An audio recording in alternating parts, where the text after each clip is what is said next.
অনেক দূরে নীল পাহাড় আর রূপালী নদীর মাঝে ছিল এক রাজ্য, নাম তার স্বপ্নপুর। এই রাজ্যের মানুষ ছিল শান্ত, কিন্তু রাজ্যের বাইরে এক গভীর অরণ্যের মধ্যে লুকিয়েছিল এক রহস্য। সেই অরণ্যের ভেতর থাকত এক পরী, তার নাম নীরা। সে ছিল একসময় ডানাওয়ালা সুন্দর পরী, কিন্তু অন্যায়ের বিরুদ্ধে বাড়িয়ে এক নিষ্ঠুর জাদুকরের অভিশাপে তার ডানা কেটে নেওয়া হয়। ডানা হারিয়ে সে আর পরিলোকে ফিরতে পারেনি, তাই মানুষের জগতেই লুকিয়ে থাকতে লাগল। নীরার চোখে সবসময় একটা নীরব কষ্ট লুকানো থাকত। সে উড়তে পারত না, কিন্তু তার মনটা ছিল আকাশের মতো মুক্ত। স্বপ্নপুরের রাজকুমারের নাম ছিল আরিন। সে ছিল অন্য রাজকুমারদের মতো নয়। শিকার বা যুদ্ধের চেয়ে সে ভালোবাসত মানুষের দুঃখ কষ্ট বোঝা। ছদ্মবেশে সে প্রায়ই রাজ্যের বাইরে ঘুরে বেড়াত।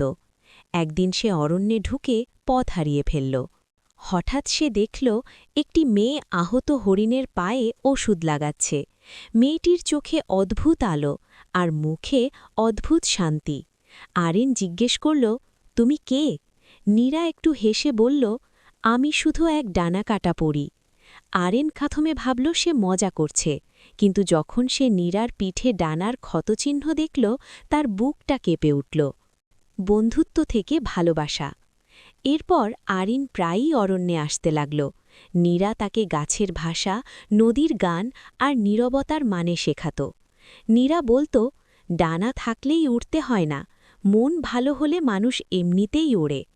দিন যেতে যেতে বন্ধুত্ব বদলে গেল গভীর ভালোবাসায়। কিন্তু নীরা জানত সে পরী আর আরিন মানুষ। এই ভালোবাসার পরিণতি সহজ নয়। একদিন সেই নিষ্ঠুর জাদুকর ফিরে এলো।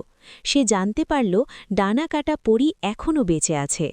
জাদুকর বলল, মানুষকে ভালোবেসে তুমি আরও বড় অপরাধ করেছ। সে আরিনকে পাথর করে দেওয়ার অভিশাপ দিল। নীরা কান্নায় ভেঙে পড়ল। সে নিজের প্রাণের বিনিময়ে আরিনকে বাঁচানোর প্রার্থনা করল।